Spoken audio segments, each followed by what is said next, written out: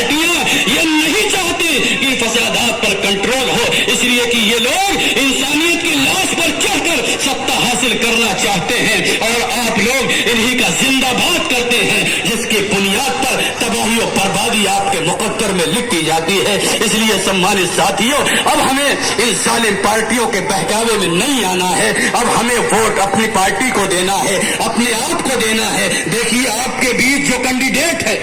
اس کو بھی دیکھیے، ساری پارٹیوں کے کینڈیڈیٹ کو ایک صف میں کھڑا کریے، ہمارے کینڈیڈیٹ کو بھی دیکھیے، سب سے اعلیٰ اخلاق والا ہمارا کینڈیڈیٹ، سب سے اعلیٰ کردار والا ہمارا کینڈیڈیٹ، اس لیے کہ ہمارے کینڈیڈیٹ کے اوپر نائب رسول کا تاج ہے، وارثین انبیاء کا تاج ہے، یہ اور اللہ اور رسول کی تعلیم دیتا ہے، ندوۃ العلماء کے اندر یہ درس دیتے ہیں۔ ایسی شخصیت آپ کے بیچ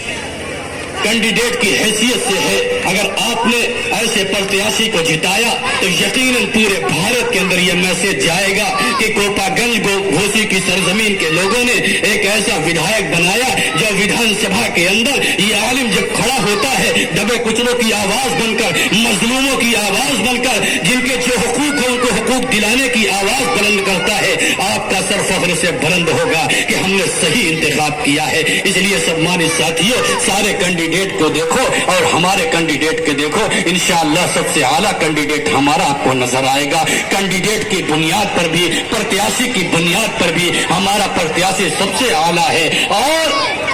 ساری پارٹیوں کو بھی آپ نے دیکھا ہے، ساری پارٹیوں کے مقابلے میں بھی ہماری پارٹی سب سے اعلیٰ ہے، اس لیے کہ ہماری پارٹی کا ریکارڈ آپ کے سامنے ہے۔ یہ چھوٹی سی پارٹی، جب سی اے جیسا کالا قانون آیا، این آر سی کی بات ہوئی تو یہی پیس پارٹی کے دیوانے تھے جو کلکٹری کے میدان میں پہنچ کر ڈی ایم مہودے کو جاپن دے رہے تھے کہ کسی طرح سے اس کالے قانون کو ختم کر دیا جائے، یہ کالا قانون نہ بنے۔ لیکن جب ہم نے کلکٹری کے میدان میں دھرنا پردرشن کیا، یہ قانون بن گیا تو ہم لوگ خاموش نہیں بیٹھے، دلی کی سرزمین پر پہنچتے ہیں، جنتر منتر پر پہنچ کر یہ پیس پارٹی کے دیوانے دھرنا پردرشن کرتے ہیں، حکومت وقت کی آنکھوں میں آنکھیں ڈال کر کے کہتے ہیں کہ تمہیں یہ قانون واپس لینا پڑے گا۔ اور یہی تک نہیں، پیس پارٹی کے قائد ڈاکٹر محمد ایوب سرجن سپریم کورٹ کے دروازوں پر بھی پہنچتے ہیں کہ یہ جو کالا قانون ہے یہ سمویدھان کے خلاف بھی ہے، یہ آئین کے خلاف بھی ہے، اس لیے اس کالے قانون کو ختم کر دیا جائے۔